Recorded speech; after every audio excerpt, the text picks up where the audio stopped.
तो नमस्ते देवियों और भाइयों, हम लोग हैं दिल्ली पुस्तक मेले में और सबसे अच्छी बात है कि पुस्तक मेला कई साल बाद हो रहा है, इसलिए आसपास लोगों का उत्साह भी बहुत अच्छा है।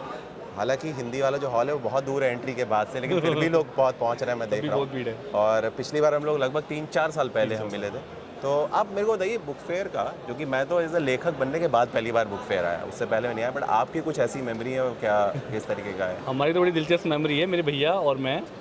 हम लोग शायद पिछले 15 सालों से कोई बुक फेयर हमने मिस नहीं किया। वाह। और पहले 2 साल में एक बार लगता था ये। तो हम मेरठ के रहने वाले हैं, तो वहाँ से एक शटल चलती ट्रेन, सुबह आती शाम को जाती। तो उससे आके पूरा दिन सारे में घूम घाम के, और किताबें उस समय जैसे मान लीजिए कि 1000 रुपये की किताबें झोले भर के 2 बड़े बड़े वाह। लेके जाते थे। तो उसी से हम लोग जो आज कुछ भी हैं, जो भी हमने सीखा है, वो रीडिंग हैबिट की वजह से ही और उन किताबों को पढ़ के ही सीखा है। और अब चूंकि इस बार कोविड की वजह से हुआ नहीं, तो आप और हम लोग तो बिल्कुल बेकरारी से इंतज़ार कर रहे थे कि किस तरह दोबारा से हो। मेन बात यह है कि ये जो माहौल है पूरा, जी। भले ही आप घूम के ही चले जाएं, आपको किताब नहीं खरीदनी मत खरीदो, लेकिन जो कलरफुल वाइब्स हैं यहाँ की और जो यहाँ का खुशबू है ना, उसको महसूस करने को ज़रूर आना चाहिए। जी जी जी जी, नहीं नहीं, क्या बात है। तो पुस्तक मेले में आपकी किताब आ रही है कोई या आने वाली है? क्योंकि मुझे एक बात का आपसे बड़ा रश्क होता है कि जिस तेज़ी से मैं सोचता हूँ किताब लिखने का, उस तेज़ी से आप लिख देते हैं कई बार। नहीं, कहाँ मेरे को किताब, पिछले 2-3 सालों में तो कोई किताब ही नहीं आई। नहीं नहीं, तो फिर भी मतलब अब क्या था, इस साल क्या प्लान है किताब का और किस तरीके का है? और आपकी इतनी जो ये रुक जाना नहीं, तो खैर मुझे अब जितने भी यूपीएससी वाले लोग मिल रहे हैं तो मैं उनसे घूम घूम के पूछ भी लेता हूँ कि वो पढ़े बिना तो तैयारी नहीं होगी भी इस देश में आज की डेट में, जो कम से कम नहीं, तो नहीं, नहीं। तो ऐसा क्या कुछ प्लान नहीं है है। किताब को लेकर, क्या अभी भविष्य में इस साल की प्लानिंग है? अभी तो चूँकि समय निकल नहीं पा रहा था बिल्कुल भी। अभी मैंने जस्ट अपनी पीएचडी कंप्लीट की है, तो वो उससे एक राहत मिली है। तो अब मैं एक तो काफ़ी जो पुराने प्रोजेक्ट्स थे उनको नहीं कर पा रहा था, तो अब उनको करूँगा। जैसे कि भारत दर्शन करके एक ट्रैवलॉग था, वो ऑडियो बुक में आ रहा है, थोड़े बहुत दिन में आ जाएगा। और इसके अलावा एक महावीरा फॉर यूथ करके किताब है कि महावीर से हम अपने जीवन में क्या सीखें, तो वो एक आने वाली है। अभी तो फ़िलहाल यही प्रोजेक्ट है, बाकी उसके बाद देखते हैं क्या होता है। बढ़िया। आप बताइए मुझे कि तो शुरू करते हैं, शर्तें लागू। मसाला चाय जिस पे जगह जगह कैफ़े बन गए, मुसाफिर कैफ़े जिसके ऊपर कई उत्तराखंड में कहीं कहीं जगह लोगों ने अपने कैफ़ेज़ का नाम मुसाफिर कैफ़े रख दिया। 12 हो गए अब। 12 कैफ़े, 12। बाप रे। अक्टूबर जंक्शन तो ऐसे ही बिल्कुल अक्टूबर के माहौल पे है ना। और इब्ने बतूती हमने पढ़ी कैसे, माँ के रिश्ते और किस तरह से, और आको बाको आई लेटेस्ट किताब। तो अब दिव्य प्रकाश दुबे जो है वो एक स्कूल है इस समय हिंदी में, जो नई वाली हिंदी है, जो भी बात कर रहे थे, ललन टॉप वाले भी बात कर रहे थे जी जी। कि भाई युवा जो नए पढ़ने वाले लोग जो हैं, जैसे अब मान लो मैं बुक फेयर में आया और मुझे लगा मैं भी आर्ट से किताब पढ़ना शुरू करूँगा, तो किस तरह की किताबें पढ़नी चाहिए। तो मैंने उनको बोला आप शुरू में दिव्य प्रकाश दुबे, इन लोगों की किताबें उठाइए, क्योंकि आपके हॉस्टल की कहानी, कॉलेज की कहानी, आपकी रोज़मर्रा की ज़िंदगी की कहानी आपके सामने आएगी। तो अब मैं आपसे जानना चाहता हूँ कि आको बाको के बाद अब क्या चल रहा है, क्योंकि आपकी बहुत ऑडियो बुक्स भी आ रही हैं। जी जी जी। तो अब क्या प्रिंट में भी कोई किताब आ रही है? हाँ, तो पिछला 1-1.5 साल में मेरे को फ़िल्म ने थोड़ा सा खा लिया वो मेरा समय जो था। लेकिन किताब चूँकि ना, मैं हमेशा मानता हूँ जैसे बैंक में ना मूलधन जो होता है ना, प्रिंसिपल अमाउंट है, और हमारा सारा जो है दुनिया भर में जो जानते हैं, जिस वजह से आप जाने जाते हैं, वो कोर जो इमेज है वो किताब की है। तो किताब मैंने लिख ली है। खुशखबरी की बात है ये है कि किताब मैंने एक लिख लिया नावल, और ये अभी तक का सबसे बड़ा in terms of words novel है। वो जो मैंने नंबर ऑफ, मेरा क्या होता है, जैसे ही पहुंचता था ना मैं 150 पेज पे, तो मैं कलम अपने आगे नहीं, इससे ज़्यादा पढ़ नहीं पाएंगे। अच्छा। लेकिन इस बार मैंने थोड़ा उसको फ्री छोड़ दिया, छोड़ दिया। लेकिन अभी पहला ड्राफ्ट हुआ है, और 24 जनवरी को, मुझे डेट याद रहती है जब किताब खत्म होती है, 25 जनवरी को मुसाफिर कैफ़े हुई थी, 24 जनवरी को ये हुई। तो मुझे लगता है 3 से 4 महीने भी जाएंगे उसको किताब को करने में। और बाकी ऑडियो का तो काम ये था कि जैसे क्या होता है कि कई सारी ऐसी कहानियाँ ना जो आप पढ़वा नहीं सकते लोगों को, लेकिन सुनवा सकते हैं। तो मुझे लगा कि वो एक अच्छा एक स्पेस खाली, और हर मीडियम इतना है, जैसे मैंने देखा कि कई बार लोग जो ऑडियो सुनते हैं वो आपकी किताब पढ़ने आ जाते हैं। जैसे आपकी आ रही है किताब, आपको ऐसी ऑडियंस बहुत मिलेगी जो उससे पहले उसने कुछ नहीं पढ़ा होगा आपका, लेकिन वो एज अ राइटर निशान जी को एक्सप्लोर करेगी, एंड देन वो आपकी किताबों पे आएंगे। और ऐसे ऑडियो पे भी जाता है और ऑडियो से प्रिंट पे भी आता है, क्योंकि ऑडियो में एडवांटेज क्या है कि प्रिंट में कोई भी किताब हो, तो आप जिस दिन वो किताब पैदा होती है इस धरती पे, उसके बाद से वो कभी भी जब बिकना शुरू होगी, उसके बाद से अगर आपको देश भर में पहुंचानी है तो कम से कम 25 दिन 20 दिन का समय है। आप ऑर्डर करेंगे, वो जाएगी, कहीं से पैक होगी। लेकिन ऑडियो की ब्यूटी जो है कि जैसे वो क्लिक पे वो पूरी दुनिया में उपलब्ध है। तो ट्रैवल करते हुए कहीं भी आप तो लंबी कहीं पे भी जर्नी कर में। सकते हैं, और वो कई सारी चीज़ों में। तो इसीलिए जैसे ऑडियो जब सुनता है आदमी तो शायद वो काम भी कर रहा है, कुछ इधर उधर कर रहा है, लेकिन जब पढ़ रहा है तो फिर वो वही पूरी काम तरह कर सकता है। संकेंद्रित हो रहा है। तो ये तो इसीलिए किताब का आप ये बताइए कि हिंदी ऑथर कोई व्यक्ति किताब लिखना चाहता है आजकल, ये भी कई बार मन में ख्याल आता है कि भाई पढ़ी बहुत सारी किताबें कि क्या मैं भी कोई किताब लिख सकता हूँ। ऐसे हमारे सामने भी जो लोग खड़े हैं, जी आप वो हैं जिन्होंने हिंदी की किताबें, मूलधन आपने बोला कि मूलधन से शुरू किया, अब वो ब्याज के रूप में भी जगह जगह जी। परिणत होने लग गया। जी तो जो आपको सिनेमा ने, आपने बताया कि सिनेमा ने आपका समय ले लिया, जी। तो हमें आप ये समझाइए कि एक हिंदी का ऑथर जिसने अपनी इंजीनियरिंग की नौकरी छोड़ के और ऑथर में फुल टाइम आए, उसके बाद अब आप मुड़ के देखते हो तो अब ऑब्वियसली आपको अब तो मलाल तो होने का सवाल ही नहीं, पर जो ये सिनेमा की दुनिया ने आपको पकड़ा, उसके बारे में, उस जर्नी के बारे में थोड़ा सा सबको बताएं। तो सर मैं ना सिनेमा का ना मैं बड़ा रिलेक्टेंट राइटर हूँ। मतलब जैसे ना मैं, जैसे बहुत सारे लोग जब मुंबई जाते हैं ना तो वो चाहते हैं कि हम एक बड़ा फैंसी डे में स्ट्रगल करेंगे।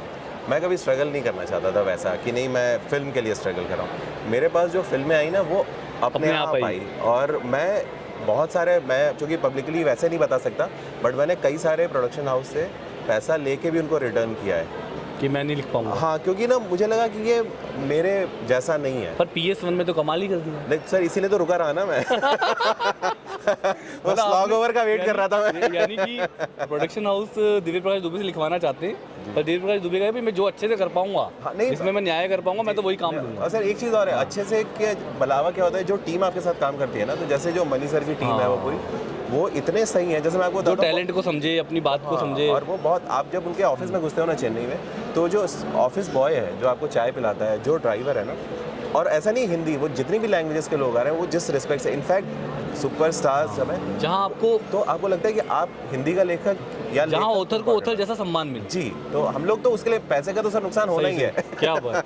तो मुझे बहुत लगता है पैसा तो वो उसका आफ्टर शूट है, आप कर लेंगे वो उसमें, लेकिन आपको सम्मान, पैसा कोई कितना भी दे सम्मान ना दे भी। जैसे आप किसी को बहुत पैसा देते हैं और बोले शूट पे तुम्हें दिन भर रहना है, या आपको दिन भर वहाँ खड़े रहना है, या जब बुलाएंगे तो आ जाना, तो आपका ना कितना भी पैसा हो, आपको 4 दिन बाद वो पैसा कम करने लगेगा। जैसे हम लोग मजाक में बोलते हैं ना, सैलरी कितनी भी हो, पहले महीने की सैलरी के बाद कमी लगने लगती है, जितनी भी बढ़ के जाए, तो वैसे ही होता है। लिखने वालों को टिप्स दे दीजिए, आप सारे लड़के खड़े हैं। नहीं, तो पहले मैं आपसे टिप्स लूँगा। पहले तो आप लिखने कैसे वालों नहीं लिखने वालों की कैसे मल्टीटास्किंग करते हैं। मतलब इस देश में जो सबसे मुश्किल नौकरियां हो सकती हैं, है ना, और मुश्किल के अलावा कई सारा जो लाइट पड़ती रहती है स्टेडियम जैसे हर तरफ से, उसके बाद कैसे वो क्या, मैं चाहता हूँ कि वो UPSC हो या अदरवाइज जीवन में भी, जो कि मुझे एक बेसिक प्रिंसिपल हमेशा काम करते हैं, वो क्या 2-4 चीज़ें जो आप यूथ को, फिर मैं लिखने वाला, फिर हम बात खत्म करेंगे।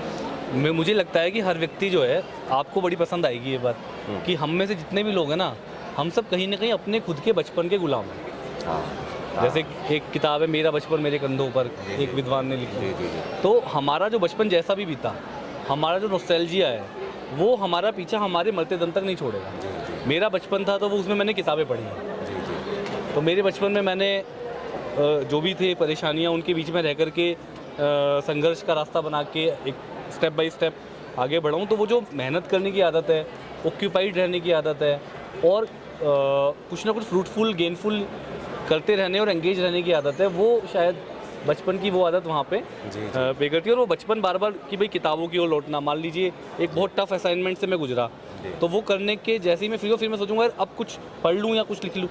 तो इस तरह से जो चीज़ आपको सुकून देती है, फैसिनेट करती है, जैसे बुक का कवर जो होता है, मुझे बुक्स कवर बहुत फैसिनेट करते हैं। तो जब भी कोई बुक कवर आता है तो मैं उसको, किसी की भी बुक का हो या अपनी बुक का हो, तो फिर तो वैसा लगता है जैसे माँ को जो बच्चे को देख के जैसा एहसास होता है वैसा लगता है। तो वो एक एहसास है, उसको फिर उससे बार बार मोटिवेशन मिलता है कि चलो 2 साल में से 3 साल में से पर एक किताब आ जाए। तो एक मोटिवेशन की बात मैं भी बताना चाहता हूँ कि जो लोग भी UPSC की तैयारी कर रहे हैं, जीवन में कहीं अटके हुए हैं, UPSC एक्चुअली ऐसा बांध है ना कि आप बहुत सारे, कुछ लोग पार होते हैं और बहुत सारे लोग इधर रह जाते हैं ना, रिजेक्शन प्रोसेस। तो इसीलिए है कि ये किताब जहाँ तो मतलब पढ़ें। और मुझे लगता है इंपॉर्टेंट एक पॉइंट का सिलेक्शन या नई सिलेक्शन रह नहीं जाता, अगर आप मेंटली प्रिपेयर्ड हैं तो इस बात के ऊपर तो बहुत ज़्यादा फोकस किया गया है कि अगर जो आपने एग्जैक्टली चाहा, जी जी, भाई हर किसी को मुकम्मल जहाँ नहीं मिलता, आपने चाहा सच में मिल गया, मैंने चाहा मुझे सच में मिल गया, जरूरी नहीं कि मिले, तो हो सकता है उससे एक लेवल नीचे या कोई और दूसरा, कोई और विकल्प उससे भी बेहतर इंतजार कर रहा हो।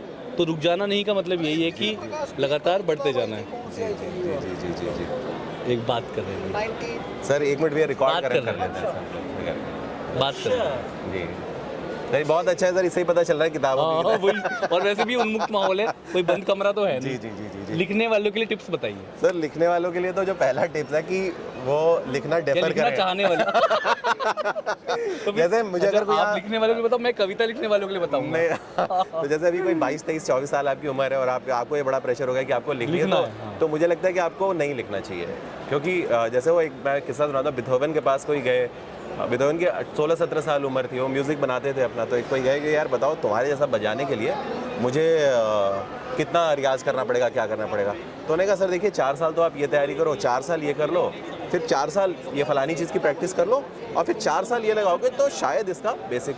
कहते यार तेरी तो उम्र 16 साल है और तू मेरे को 16 साल का प्लान बता रहा है, कैसे हो सकता है? तो बिथोवन ने कहा कि मैं किसी से पूछने भी तो नहीं गया था। तो अगर आप लिखना चाहते हो तो पहले तो आप डेफर करें, क्योंकि आप जब बहुत पढ़ने, जैसे मैंने जब नॉवल लिखा तो मैंने कोई ऐसी किताब नहीं पढ़ी थी कि नॉवल लिखें कैसे, मैं इतने पढ़ चुका था कि मुझे कुछ चीज़ें चमकने लगी। तो जब आप पढ़ लोगे ना तो आप, जैसे कई लोग कहते हैं सर हम लिखना तो चाहते हैं लेकिन हम शुरू नहीं कर पाते। एक बात शुरुआत बता दिया, अगर आपको ये सवाल है आपके मन में तो अभी आप तैयार नहीं हैं। तो मुझे लगता है ये जबरन पहले लिखने की कोशिश कर रहे हो। हाँ, तो आप क्योंकि अभी हो क्या गया है, क्योंकि आपके जैसे लोग और कुछ ऐसे हम लोग के दो जिनको लगा कि एक लिखने से एक आइडेंटिटी हो सकती है समाज में, तो क्या हुआ ना, ये अगेन फिर वही हो गया है कि अरे ये जैसे कंपनी का पैकेज रहता है कि अरे यार मेरा आईटी में हो जाए, भावना विज्ञापन देख के। तो हम लोग अभी क्या हुआ कि एकदम से नए रोल मॉडल्स आए हैं, हिंदी के जो रोल मॉडल्स आए, ये पहले नहीं हो रहा था कभी, जहाँ पे आप कोई चीज़ इन्फ्लुएंस कर पर सकते फिर भी ये हैं। बहुत बड़ी बात है, नई वाली हिंदी को उसे क्रेडिट देना पड़ेगा कि उसने हिंदी के नए रोल मॉडल क्रिएट कर दिए। जी जी जी सर, तो वो मुझे लगता है कि इसलिए जितना कर सकते हैं, और बाकी जब आप बहुत पढ़ें इसके अलावा और कोई तरीका है नहीं, बहुत पढ़े तो और मैं कविता डूब लिखने कीजिए। वालों के लिए भी हाँ टिप्स जी, देना है कविता मुझे, लिखने वाला क्योंकि बता ये रहे जो आप बुक के लिए बोल रहे हो ना, इससे कहीं ज़्यादा एक हमारे अंदर इच्छा रहती है कि मैं भी कविता लिखूं। जी जी जी कि कविता लिखने का बड़ा मन करता है, कविता लिखने से क्या और भी कई फायदे होते हैं जी, जी। कॉलेज में, जी। ठीक है ना, तो उसके लिए भी लोग लिखना चाहते हैं। पर कविता लिखने के लिए मैं कहूँगा कि कविता लिखनी जैसी तैसी आप वो लिखते रहिए, लेकिन भैया पहले कविताएं थोड़ी पढ़िए, जो कालजयी कविताएं हैं हिंदी की, निराला ने क्या लिखा, नागार्जुन ने क्या लिखा, या मुक्तिबोध ने, वो थोड़ा एक बार पढ़ लीजिए। हो सकता है पढ़ने के बाद आपको लगे कि जैसे एक शेर है किसी शायर का कि ऐसी वैसी बातों से तो अच्छा है खामोश रहो, हाँ ऐसी वैसी बातों से तो अच्छा है खामोश रहो, या कोई ऐसी बात करो जो खामोशी से अच्छी। तो कुछ नया ऐड करें, कुछ वैल्यू एडिशन करें। जी, जी, आपको लगता है कि कुछ ऐसा मैं लिख सकता हूँ जो किसी ने अभी उस तरह पकड़ा नहीं, जी, जी। तो लिखिए, लेकिन एक बार पढ़िए ज़रूर। जी नहीं नहीं, तो वही है, तो मुझे लगता है दोनों लोग की हम लोग की यही है, और अगर पढ़ना ही है तो ये है यहाँ पे किताबें।